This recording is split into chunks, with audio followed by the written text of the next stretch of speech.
Mega kan menyatakan bahwa MK yang dia cita-citakan, karena SK Kepres tentang kelembagaan MK itu kan di zamannya Ibu Mega. Tidak dia bisa bayangkan bahwa MK sekarang ini menjadi instrumen atau menjadi alat lah untuk kepentingan golongan-golongan tertentu atau pihak-pihak tertentu. Dalam hal ini tentu kepentingannya Pak Jokowi dan keluarganya. Kekuasaan itu juga sebenarnya adalah satu nafsu. Nafsu. Nafsu. Okay. Nafsu itu kalau diikutin itu akan terus. Ya. Kayak orang minum air laut ya. Ya, dia akan terus mengejar. Itu namanya nafsu. Adanya. Nah, jadi nafsu kekuasaan ini bisa mengubah banyak orang. Orang baik, tapi karena kekuasaan dia bisa jadi jahat. Sisi gelap itu muncul. Apalagi kalau jahat dari awal ya. Apalagi jahat dari awal. Yang baik aja bisa jadi jahat. Betul. Karena nafsu kekuasaan.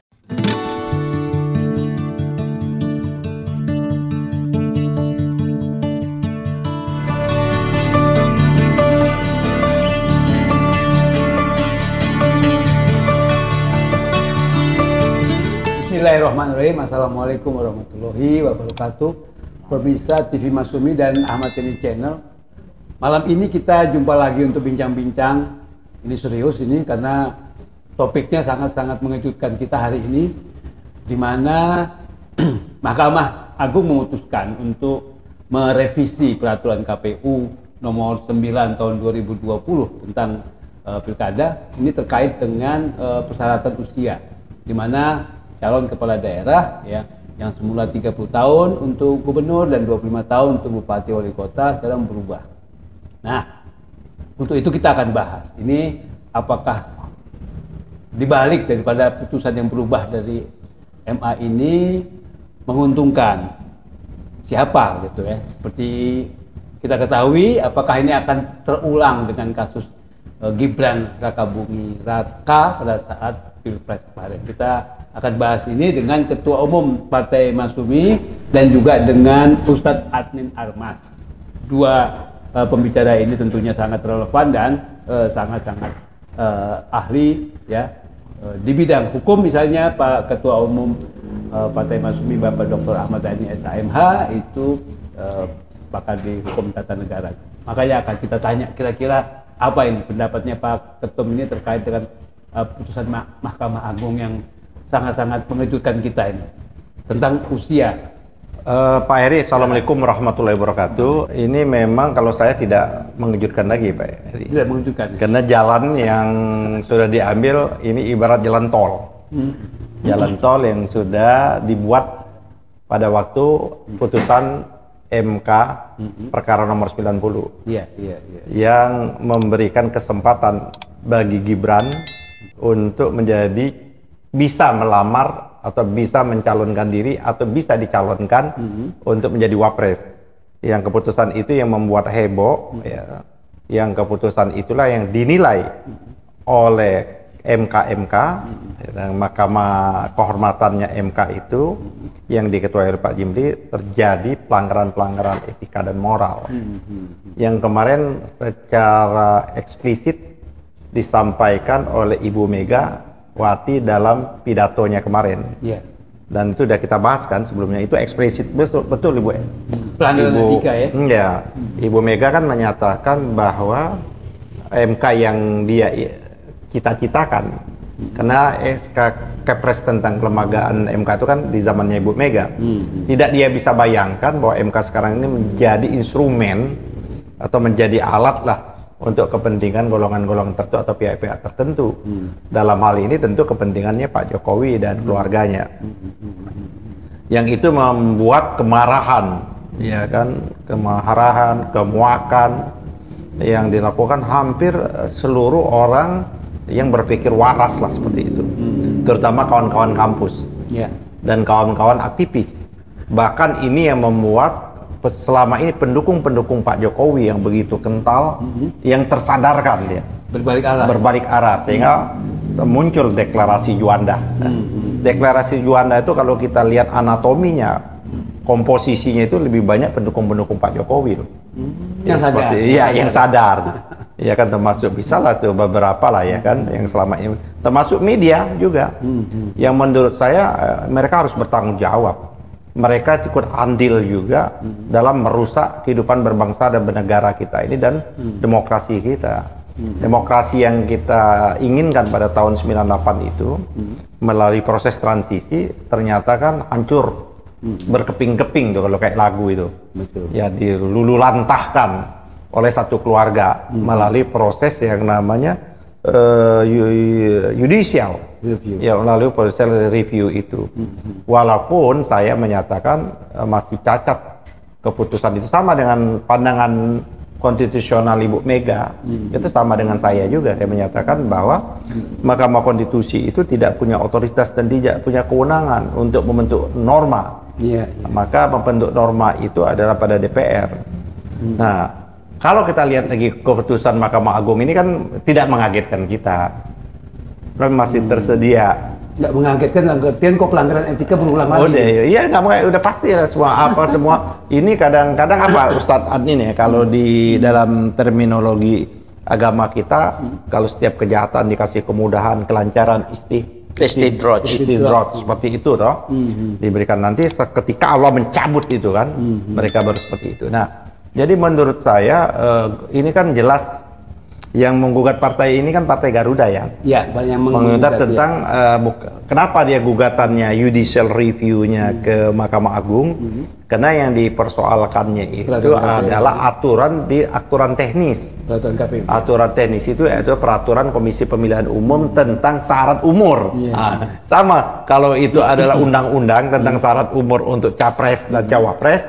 Kalau sekarang ini syarat umur untuk calon gubernur, kepala daerah, gubernur, wakil gubernur, wali kota, wakil wali kota, bupati dan wakil wali bupati. Yang disyarat itu kan umur 30 tahun. Itu gubernur ya. Pada waktu mereka proses mendaftarkan. Iya. Pada proses mendaftarkan itu. Itu kan peraturan PKPU-nya. Nah, oleh karena gugatan ini kena ada kepentingan, ini kita tidak tahu kan. Jadi kita lihat ini siapa yang akan mengambil manfaat dari keputusan Mahkamah Agung ini. Memang kan bisa orang menyatakan ini kan kita menggugat bukan gugatan yang bersifat personal. Gugatan ini kan bersifat judicial review yang berlaku umum. Seperti itu. Yaitu nampak depannya. Tapi kan itu juga ada kepentingan di balik itu. Jadi kita yang berakal sehat, yang bernalar, berlogika, yang melihat proses perjalanan itu, tentu kan tidak segampang itu mau dibodohi. Ya kan kita nggak orang-orang bodoh amat lah kayak gitu loh. Atau rakyat Indonesia ini. Nah, ini kan isu jauh sebelum Pilpres kalau mau tuh. Isu bahwa adiknya Gibran itu apa namanya sih? Kaisang yang dia sangat dekat loh. Berapa kali mereka tampil bersama, yang seorang kaya perempuan yang tasnya aja sekian, bajunya sekian, sepatu yang dia menampilkan kemewahan, ya kan, hedonistiknya di tengah-tengah kehidupan rakyat yang susah loh. Ini kan paradok betul. Ada seorang perempuan ya kaya, kita nyangka pada waktu itu kan hebat sekali, ya bersama-sama tentunya para selebritis itu menampilkan kekayaannya, memperagakan itu kekayaannya, mendemonstrasikan kebetulan bersama-sama dengan Kaisang pada waktu. Bahkan Kaisang juga kelihatannya sangat akrab sekali. Nah, setelah peristiwa Timah ini, ya kan, peristiwa Timah ini korupsi di Timah diangkat habis-habisan oleh Jaksa Agung, ya kan. Ini kan hanya baru berhenti di pengusahanya kan, di pelaksananya, tingkat pelaksananya pengusaha. Dan hari ini kan kita mendengar kemarin juga Kejaksaan Agung sudah menetapkan 6 lagi di Dirjen Minerbanya kan, ya di SDM tambah lagi seperti itu. Ini kan mudah-mudahan tetap kuat Jaksa Agungnya, walaupun Jaksa Agung sudah disantroni atau jampitsusnya udah dikuntil, kantor Kejaksaan Agung sudah didatangi, ya kan, pasukan lah, densus dan lain sebagainya. Mudah-mudahan dan menunjukkan mereka tidak gentar, mereka menetapkan tersangka terus kan. Nah, kembali lagi kasus ini, jauh sebelumnya itu kan si Kaisang ini kan sudah digadang-gadang juga. Untuk menjadi maju di pilkada, pilkada itu sama Depok, ya kan? Depok, Bekasi, ya kan, ini kan mengacaukan aja, sengaja dibuat jurus tipu Kalau di Kupinghu itu ada jurus tipu kan, jurus maboknya, padahal bukan jurus sesungguhnya. Nah, baru sekarang ini mulai muncul kan nama-namanya digadang-gadang untuk menjadi gubernur DKI, gitu loh. Nah, karena untuk menjadi gubernur DKI ini dia belum memenuhi syarat berdasarkan PKPU tadi Pak Eri, itu. Kenapa? Pada waktu dia mendaftar harus berumur 30 tahun. Yang inilah yang diubah. Pasal inilah yang dirubah, digugat, bukan dirubah. Dikabulkan oleh Mahkamah Agung. Ini luar biasa juga nih peradilan kita nih. Artinya nggak beda sama yang kemarin. Nggak sama dengan kamar sebelahnya. Saya nggak tahu, saya belum cek nih siapa nih hakim tunnya ini ya kan. Mudah-mudahan saya berharap bukan hakim tun yang saya ikut memilihnya pada waktu itu. Mudah-mudahan, ya kan. Karena saya dosa juga kalau iya dong. Waduh, saya menyesal betul memilih saya. Nah, dia rubahnya hanya sedikit aja prasanya. Kalau dulu adalah proses pendaftaran, tidak harus umurnya 30 tahun, hanya dirubah prasenya, dicoret bukan pada waktu dia dilantik. Nah, kalau dilantik artinya ini memenuhi syarat untuk Kaisang. Kaisang ini kan dilahirkan tanggal 25 Desember, hari Natal juga nih dia. Dilahirkan 25 Desember tahun 94. Artinya umurnya sekarang ini 29 tahun lebih, belum 30 tahun. Karena pendaftarannya kan tidak Desember. Baru nanti Desember nanti tanggal 25 dia baru 30 tahun. Tapi kalau dia ikut pilkada, menang, dilantik, umurnya lebih dari 30 tahun. Karena pelantikan Januari Februari kan. Nah, jadi ini udah akal-akalan, jalan dah seperti itu. Nah, kalau kayak gini semakin rusaklah kita berbangsa dan negara. Kasihan 26 tahun kita reformasi, ada 2 loh TAP MPR yang menyangkut tentang itu. Satu tentang bagaimana etika berbangsa dan bernegara. Ya kan, kalau sudah dibicarakan itu harusnya Mbok ya sadar gitu loh. Itu TAP etika berbangsa, itu TAP nomor 11 kalau nggak salah. Terus ada TAP tentang KKN, TAP MPR nomor 6. Tapi nggak apa-apa ya, kalau gitu kasih aja jalan terus. Kan sudah si Kaisang mau calon gubernur, wakil. Bisa saja gubernur dia kalau dia tinggi kan. Ya, karena dia ketua umum partai sekarang ini. Ya kan, bayangkan juga itu yang membuat orang marah banyak. Butet sering menyatakan yang seniman Jogja itu. Ini kan pemegang pemecah rekor. Apa namanya, Guinness Book ya? Kalau di dunia Guinness Book ya, record itu. Kaisang itu termasuk loh pemecah rekor. Atau bisa juga masuk 8 keajaiban dunia. Ke-8. Kenapa? 2 hari menjadi anggota partai, jadi ketua umum. Langsung jadi meluncat jadi ketua umum PSI. 2 hari baru bagaimana bisa lanjut ke kalau nggak usah ikut mendaftar anggota dong, langsung aja dilamar jadi ketua umum kan. Bisa aja seperti itu. Nah, itu kan Kaisang. Dan ada mantu, jangan lupa, mantu di Sumut sudah mau mendaftar juga, udah mencalon lagi kan, dan sudah berpindah dari Partai Demokrasi Indonesia Perjuangan, berpindah ke Gerindra. Kita nggak mempersoalkan orang pindah-pindah, itu hak. Tapi kan artinya berpartai itu tidak berideologi. Berpartai itu dijadikan alat sebagai kuda Troya untuk mencapai itu. Itu namanya Bobby. Belum lagi katanya ada ajudan juga mau didaftar di bupati di daerah Jawa Tengah, di Jogja, dibantu apa-apa seperti itu. Ya semuanya lah. Kan belum ada ajudannya Pak Jokowi, semua lah. Mumpung masih menjadi presiden. Mumpung kan presiden kan berakhir dia tanggal 20 Oktober. Mumpung saya segera kesempatan. Mumpung haji mumpung. Tapi jangan lupa, ya kan, rakyat punya penilaian dan rakyat ada waktunya punya juga cara untuk menyelesaikan. Makasih Pak Ketum. Jadi bagus ini soal tiba-tiba kok MA mengeluarkan keputusan tentang perubahan PKPU ya terkait dengan syarat usia. Nah, Ustadz Anin, kalau kita dengar tadi dari Ketum ini akhirnya kelihatannya dinasti kekuasaan Jokowi ini makin menggurita nih, makin terus malah makin ditambah-tambah, kalau termasuk ajudan juga gitu ya, termasuk dinasti. Itu dari segi etika jelas pelanggaran gitu ya. Masalahnya kenapa kok nggak sadar ya Pak Jokowinya ini kan udah banyak protes sebetulnya, udah banyak orang ribut gitu ya soal Gibran itu. Tapi sekarang kok masih ada yang baru, anaknya lagi, Kaisang lagi, ya ampun seperti itu. Itu kira-kira apa ini? Tanda-tanda apa sih? Nah, itu tanda-tanda apa? Ya. ini Pak Eri ya, kekuasaan itu juga sebenarnya adalah satu nafsu. Nafsu. Ya? Nafsu. Okay. Nafsu itu kalau diikutin itu akan terus. Ya. Kayak orang minum air laut ya. Ya, dia akan terus mengejar. Itu namanya nafsu. Adanya. Nah, jadi nafsu kekuasaan ini bisa mengubah banyak orang. Orang baik, tapi karena kekuasaan dia bisa jadi jahat. Nah, sisi gelap itu muncul. Apalagi kalau jahat dari awal ya. Apalagi jahat dari awal. Yang baik aja bisa jadi jahat. Betul. Karena nafsu kekuasaan. Nah, dan kita melihat itu pemimpin itu biasanya terkena dia dengan nafsu kekuasaan. Bukan lagi memandang kekuasaan itu adalah suatu nilai yang sangat tinggi sebenarnya, sakral sebenarnya kekuasaan itu. Kenapa? Karena dengan kekuasaan itu dia bisa membuat orang itu menjadi, masyarakat itu menjadi baik, bisa menjadi rusak, bisa. Itu. Jadi kalau dia baik itu pahalanya luar biasa, maka ada dalam hadis Nabi itu disebutkan itu penguasa itu dzillullah fil ard, bayangannya Allah, bayangan loh. Itu kata-kata itu digunakan itu. Dan orang itu nanti di hari kiamat itu dia dapat lindungan dari Allah. Siapa yang dapat lindungan Allah? Itu adalah penguasa yang baik. Tapi sebaliknya kalau penguasa yang dolim, yang jahat itu kebalikan.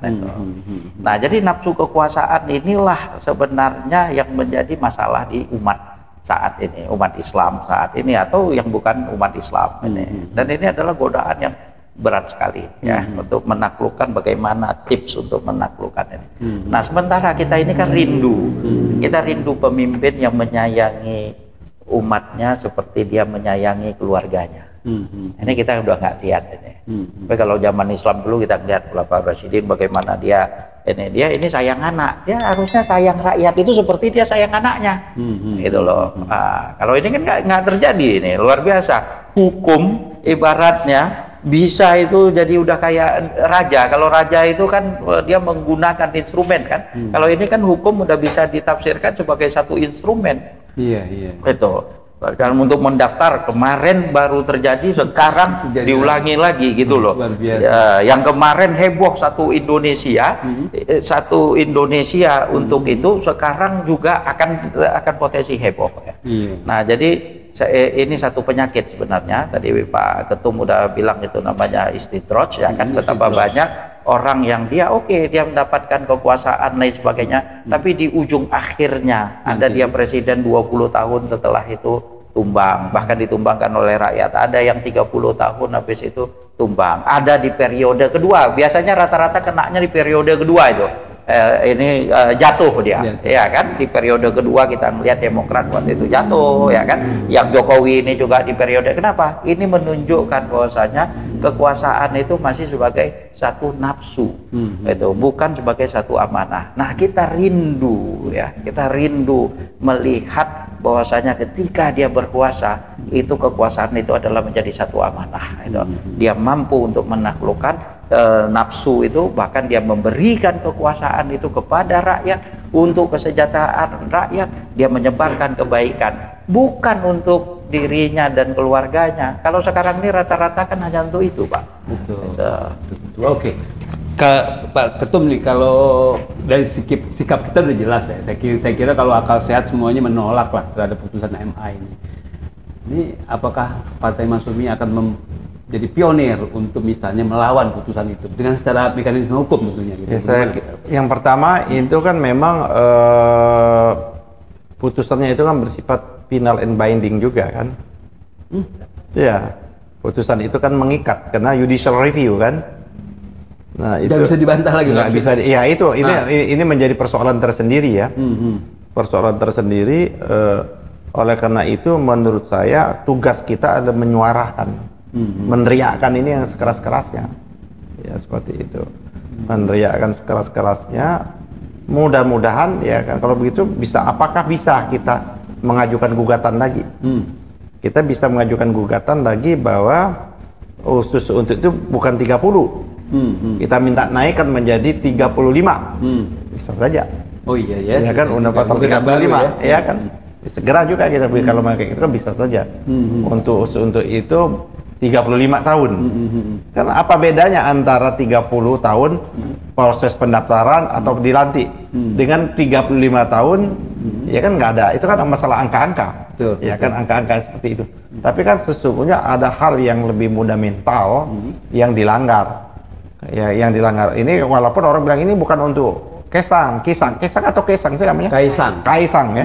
Nah, untuk Kaisang ini. Tapi jelas di balik itu ada kepentingan itu. Kita lihat saja nanti. Ya kan? Saya meyakini ini jalan dibuat oleh Pak Jokowi. Apalagi Pak Jokowi itu sudah membuat juga apa namanya DKI dan sekitarnya ada istilahnya daerah khusus Jakarta. Daerah khusus itu ada istilah Argo ini seperti di atas Cosmopolitan. Iya di atas Itu metropolis biasanya. di atas yang dikit itu ada istilahnya ya. Nah, itu kan sudah mau di Pak Jokowi kan Dan wakil presiden nanti ya. tanpa itu dia belum menyebutkan wakil presiden karena itu bukan kewenangannya dia. Dia hanya menunjuk ada Gibran. Karena dengan argumentasi nanti Pak Gibran menjadi wakil presiden. Ya, nanti wakil presiden itu bukan kewenangannya Pak Jokowi. Dia belum sadar bahwa itu kewenangan nanti itu ada kewenangannya di presiden. Kan sudah kita bahas. Tidak ada satu pasal dan tidak ada satu ayat pun di undang-undang dasar kita itu mengatur tentang kewenangan wapres gitu loh. Iya betul. Tidak ada satupun. Wapres itu baru bisa berfungsi kalau presiden berhalangan atau presiden pergi. Nah, oleh karena nafsu ingin berkuasa itu, ingin berperan itu, maka diberikan jalan. Ya kan, diberikan jalan terus seperti itu. Menurut saya ini adalah apa namanya skandal yang kedua lah ya. Skandal kedua. Skandal Aziz kedua. Masyumi bisa nggak jadi pionir untuk menggugat? Ya bisa nanti kita ini. Menggugat 35 tahun jadinya gitu ya. Itu menafikan umur yang 30 tahun. Iya kan. Boleh juga kita. Bisa juga. Atau kita gugat umurnya yang 35 ya 35, kemarin wakil waktu wapres dan presiden. Kan 40 turun kan? Iya, 35 kan? Jadinya kalau nggak salah putusan MK itu. Ya untuk supaya sama lah 35 lah. gitu itu. Ya. Untuk kepala daerah ya gubernur. Untuk kepala daerah, kepala desa 35 juga kalau mau seperti itu loh. Supaya sama rata. Nggak, kalau sekarang kan 30 sama 25, gubernur 30, 25 enggak, makanya kita buat 35, ratain kan sama dengan wapres. Iya. Kan argumentasinya MK asal berdasarkan elected kan, asal berdasarkan pemilihan seperti itu. Election, ya. Karena ini kan bukan appointed, bukan yang ditunjuk kan, seperti itu. Jadi menurut saya memang urat malu udah hilang. Urat malu udah hilang nih. Padahal kalau berhasil juga kan banyak ini masalah. Dari janji-janjinya Pak Jokowi kan berapa yang dipenuhi? Bahkan menimbulkan masalah baru. Utang semakin meningkat, korupsi semakin merajalela dan lain sebagainya. Jadi menurut saya memang urat malu udah nggak ada. Nggak ada lagi. Oke, terima kasih Pak Ketua Umum, Ustadz Andi, terima kasih. Pemirsa TV Masyumi dan Ahmad Dini Channel, kita akhiri bincang-bincang kita ini. Kita berharap sekali untuk subscribe dan share, komen acara kita supaya terus ya makin hari makin bagus topik-topik yang akan kita angkat. Terima kasih. Billahi taufik walhidayah. Wassalamualaikum warahmatullahi wabarakatuh. Waalaikumsalam warahmatullahi wabarakatuh.